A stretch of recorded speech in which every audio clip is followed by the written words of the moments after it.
নমস্কার। যুক্তি তর্ক সঙ্গে অর্কয়ে আপনাদের স্বাগত। আপনাদের সঙ্গে আমি অর্কপ্রভ সরকার। এরা কয়লা খায়, এরা বালি খায়, এরা পাথর খায়, এরা গরু খায়, এরা চাকরি চুরির টাকা খায়, এরা সর্বভোগ। সুধীন দত্ত উটপাখি কবিতায় বলেছিলেন না, অখিল ক্ষুধায় এরা শেষে কি নিজেকে খাবে? আমার মনে হচ্ছে তাই। এই সর্বভুক্তের খিদে কখনো মেটে না, খেয়েই চলেছে। বালি পাথর মাটি কয়লা গরু চাকরি চুরির টাকা, এদের ক্ষুধা অখিল অসীম। সেই ক্ষুধার নিবৃত্তি হয় না এবং এদের পেটও ভরে না, শেষ পর্যন্ত এরা নিজেকেই না খেয়ে ফেলে। কাদের সম্পর্কে বলছি এটা আপনি নিশ্চয়ই এতক্ষণ বুঝতে পেরে গেছেন। বাংলায় 1.5 দশক ধরে যা চলছে, শাসক দলের বিভিন্ন স্তরের নেতাদের যা খিদে, এরা না বাংলাকেই খেয়ে ফেলে। লুট লুট লুট, সংগঠিত লুট, কোনো বিরাম নেই। কখনো চাকরি বিক্রি করে টাকা লুট, কখনো প্রাথমিকের উচ্চ প্রাথমিকের শিক্ষকদের চাকরি বিক্রি করে লুট, কখনো খাদ্য চুরি, কখনো মিড ডে মিলের টাকা চুরি, কখনো কেন্দ্রীয় প্রকল্পের টাকা চুরি, আমফানের ত্রাণের টাকা চুরি, আবাসের চুরি, 100 দিনের কাজের টাকা চুরি, চুরি চুরি চুরি চুরি চুরি। খিদের এদের কোনো শেষ নেই। এটা বাস্তব। যে কোনো সচেতন রাজ্যবাসী জানেন, তিনি যে দলেরই সমর্থক হন না কেন, তৃণমূলের সমর্থকরাও জানেন যে চৌর্যবৃত্তি সাম্রাজ্যের ভিত্তি খুব সুদৃঢ়। যারা একটা বিড়ি 3 জন মিলে খেত, তারা এখন দামি সিগারেট খায়, গলায় মোটা সোনার চেন, 10 আঙুলে 20টা আংটি, সোনার বালা, লেটেস্ট মডেলের 2-3টে আইফোন, দামি দামি এসইউভি, এবং সেই এসইউভি ড্যাশবোর্ডে সব ব্যাচ লাগানো। এটাই হচ্ছে শাসক দলের প্রতীক, শাসক দলের মাতব্বরদের প্রতীক। এই মাতব্বররা এভাবেই ঘোরাফেরা করেন। আমরা অন্ধ হয়ে আছি, আমাদের নিয়তেই বোধহয় অন্ধ হয়ে তার কারণ আমাদের শীত ঘুম ভেঙে জেগে উঠে অনেক সময় লাগে। আমরা সর্বংসহা ধরিত্রীর মতো 34 বছর একটা ব্যবস্থাকে আমরা টিকিয়ে রেখেছিলাম, এখনো 15 বছর একটা ব্যবস্থাকে টিকিয়ে রেখেছি। আমাদের ঘুম ভাঙতে বড্ড দেরি হয়, কিন্তু এত দেরি যে হয়ে যাবে কেউ কি ভাবতে পেরেছেন? যেখানে চাকরি নেই, যেখানে শিল্প নেই, যেখানে কলকারখানা নেই, লক্ষ লক্ষ পরিযায়ী শ্রমিক বাইরের রাজ্যে কাজ করছে, রাজ্যের সিংহাঙ্গনে ম্যাঙ্গোদের মতো দুষ্কৃতীরা দাপিয়ে বেড়াচ্ছে, আরজি করের তিলোত্তমার হত্যা রহস্যের কিনারা হয় না, সঞ্জয় রায় নামে এক সিভিক ভলেন্টিয়ারকে গ্রেপ্তার করেই তদন্তকারী সংস্থা হাত গুটিয়ে ফেলে, যে তথ্য প্রমাণ লোপাটের অভিযোগে টালা থানার প্রাক্তন ওসি অভিজিৎ মণ্ডল আর সন্দীপ ঘোষকে গ্রেপ্তার করেছিল, তারা জামিন পেয়ে গেছেন। আচ্ছা, সঞ্জয় রায় সামান্য একটা সিভিক ভলেন্টিয়ার, তাকে বাঁচানোর জন্য এত উদ্যোগ, এত প্রমাণ লোপাট, এত রাত জেগে ফোন, সেই সুদূর ঝাড়গ্রাম থেকে। মানুষ কি এত বোকা? মানুষ বোঝে না যে 96 ঘন্টা ধরে কি করা হয়েছিল আরজি কর হসপিটাল? কাদের আড়াল করার জন্য? সব বোঝে, কিন্তু ওই বুঝেও প্রয়োগ করে না। তখন ওই ক্ষুদ্র দলীয় স্বার্থ অন্তরায় হয়ে ওঠে। দেখুন, আমাদের শাসক দলকে আপনারা কিন্তু একা ভাববেন না। তাদের সঙ্গে তৃণজীবী বুদ্ধিজীবীরা আছেন, তাদের সঙ্গে মাকুসেকুরা আছেন। মাকুসেকুরা আবার মুখে বিরাট বড় বিপ্লবী, তৃণমূলের বিরোধী, বিজেপির বিরোধী, আসলে এরা তৃণমূলের ট্রোজান হর্স এজেন্ট। এরা ভোট কেটে তৃণমূলকে সুবিধা করে, সেই খেলায় আবার নেমে পড়েছে এরা। বাংলা বিরোধী বিজেপি, তৃণমূল রাস্তায় নামছে, বামেরা বলছে আরে আমরা পিছিয়ে থাকবো কেন, আমরাও তো এই মতের শরিক, আমরাও নামবো। দেখছেন এক বিন্দুতে চলে এলো দুটো দল। আমাদের এবার চোখ টোক খুলে রাখার সময় হয়েছে। দেখুন এই রাজ্যে তো থাকবো, ছেলে মেয়ে অনেক অনেক বাবা মার ছেলে মেয়ে তো এই রাজ্যে থাকবে, পড়াশোনা করছে, আশা করছে তারা এখানে কিছু পাবে, কিন্তু এই জমানাতে নিয়ম মেনে কিছু হবে না।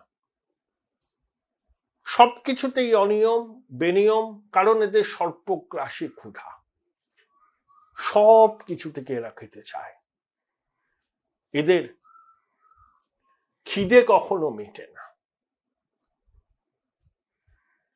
তাই বাঙালি নিরুপায়, বাঙালি সব জেনে বুঝেও ক্ষুদ্র দলীয় স্বার্থের ঊর্ধ্বে উঠতে পারে না। যখন একটা গণভোটের চেহারা নেওয়া দরকার নির্বাচন, যে আমরা এই চৌর্যবৃত্তির সাম্রাজ্যকে টিকিয়ে রাখবো নাকি বাংলায় নতুন সূর্যোদয় হবে, বাংলা ন্যাশনাল মেনস্ট্রিমের সঙ্গে যুক্ত হবে। ৭৭ সাল থেকে এই ২০২৫ পর্যন্ত আমরা টানা কেন্দ্রীয় বঞ্চনা, কেন্দ্র দেয় না, কেন্দ্র বিমাতৃসুলভ আচরণ করে শুনে এসছি, কিন্তু কখনো তো সেই অভিজ্ঞতাকে প্রত্যক্ষ করিনি যখন কেন্দ্রের শাসক দল আর রাজ্যের শাসক দল কাঁধে কাঁধ মিলিয়ে কাজ করবে।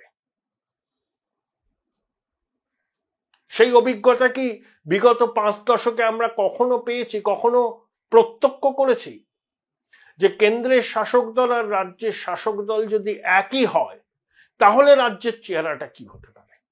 কখনো করিনি। আমরা কেন্দ্র বিরোধী, আমরা বিরাট বড় বিপ্লবী, এমন বিপ্লবী যে আমরা টাটাকে তাড়িয়ে দিয়ে এখানে, এমন বিপ্লবী যে বাংলার শিক্ষিত ছেলেমেয়েরা এখানে চাকরি খুঁজে না পেয়ে বাইরের রাজ্যে চাকরি করতে যায়, এমন বিপ্লবী যেখানে পরিযায়ী শ্রমিকদের সংখ্যা উত্তর বাড়তে থাকে, এমন বিপ্লবী আমরা শিক্ষা ব্যবস্থাটাকে মায়ের ভোগে পাঠিয়ে দিই। আর জুজু মুসলমানদের তাড়িয়ে দেবে, ওরে বাবা এনআরসি করবে। বিজেপি তো 11 বছর আছে কেন্দ্রে, এনডিএ সরকার, কোথায় দাঙ্গা হয়েছে, কোথায় তাড়ানো হয়েছে? অবৈধ অনুপ্রবেশকারী রোহিঙ্গাদের স্থান নেই, জিরো টলারেন্স, কিন্তু দাঙ্গা কোথায় হলো? পাশের রাজ্য উড়িষ্যায় দেখুন, নবীন বাবু যখন ক্ষমতায় ছিলেন না, তিনি কিন্তু কেন্দ্রের সঙ্গে পায়ে পা লাগিয়ে ঝগড়া করতেন না, এবং কেন্দ্রীয় সরকার উড়িষ্যার শিল্পায়নের জন্য প্রভূত সহায়তা করেছে। এখন তো বিজেপির সরকার, ওদের ডাবল ইঞ্জিনের সরকার, বড় বড় শিল্পপতিরা বিনিয়োগ করছে। আরে শিল্পপতিরা বিনিয়োগ করার আগে জেনে নেন রাজনৈতিক পরিস্থিতি, কেন্দ্রের সরকার কি চাইছে, সব জেনে নেন। তারা বঙ্গেশ্বরীর সঙ্গে দেখা করেন, হাসি মুখে কথা বলেন, প্রতিশ্রুতি দেন, কিন্তু কাঙ্ক্ষিত বিনিয়োগটি আর করেন না। তারা বাংলায় আসলে গঙ্গা দাস, দিল্লিতে আসলে Jamuna Das. Join Indian Institute of Hotel Management now. Right choice, right decision. তাই বাঙালি জাগবে না, বাঙালির বিপ্লবী সত্তা তো এখনো মরেনি না। কেন্দ্র বিরোধী, সবসময় বৈষম্য হচ্ছে, সবসময় বাংলাকে বঞ্চিত করে রাখার চেষ্টা হচ্ছে। এই যে ন্যারেটিভ, মাননীয় খুব ভালো বোঝেন বাঙালির পালস, খাইয়ে দিচ্ছেন। তবে 10 বছর আগেও যে এই ন্যারেটিভে যতটা সাফল্য আসতো, এখন সেটা আসবে না, কারণ নতুন প্রজন্ম তো বুঝছে যে পশ্চিমবঙ্গের অবস্থা কি আর বাইরের রাজ্যের অবস্থা কি। যারা বাইরের রাজ্যে একবার চলে গেছে তারা আসতে চায় না, বৃদ্ধাবাস হয়ে গেছে, বাবা মা এখানে একা থাকেন, মাঝে মধ্যে তারা ছুটিতে আসেন, বাবা মাকে নিয়ে যান তাদের নিজেদের জায়গায়, আসতে চান না। কেন আসতে চান না? সুযোগ কম, বেতন কম, তাহলে এই সিচুয়েশন কিভাবে বদলাতে পারে? একটাই ভাবেই বদলাতে পারে, এই শীত ঘুম থেকে জেগে উঠে রাজ্যের স্বার্থকে যদি আমরা অগ্রাধিকার দিই, রাজনৈতিক ছুতমার্ককে ছুঁড়ে ফেলে আমরা যদি নতুন বাংলা গড়ার লক্ষ্যে আমাদের গণতান্ত্রিক অধিকার প্রয়োগ করি, তবে এই পরিস্থিতির বদল হতে পারে, নহলে হবে না। খাদের কিনারায় দাঁড়িয়েছে, খাদের কিনারা এবার খাদেই পড়ে যাবে, এর বাইরে কিন্তু কিচ্ছু হবে না। তাহলে ওই ছুতমার্ক ছেড়ে ও আমার শত্রু, ও সাম্প্রদায়িক, ওর সঙ্গে গেলে আমার জাত নষ্ট হবে, এইসব কথা বলে যারা বাংলার বিরাট অংশের মানুষের পরিবর্তনের আকাঙ্ক্ষাকে নষ্ট করতে চাইছেন, তারা কিন্তু জনবিরোধী। তারা নিজেদের ক্ষুদ্র স্বার্থ, কলাটা মূলটা এনশিওর করার জন্যই এটা করছেন। আশা করি বাংলার মানুষ এটা বুঝেছেন। এখন কিন্তু রাজনৈতিক ছুতমার্গের সময় নয়, বাংলার স্বার্থে, তরুণ প্রজন্মের স্বার্থে, ভবিষ্যৎ প্রজন্মের স্বার্থে আমাদের এখন একজোট হয়ে দাঁড়াতে হবে এবং সেইভাবেই গণতান্ত্রিক অধিকার প্রয়োগ করতে হবে।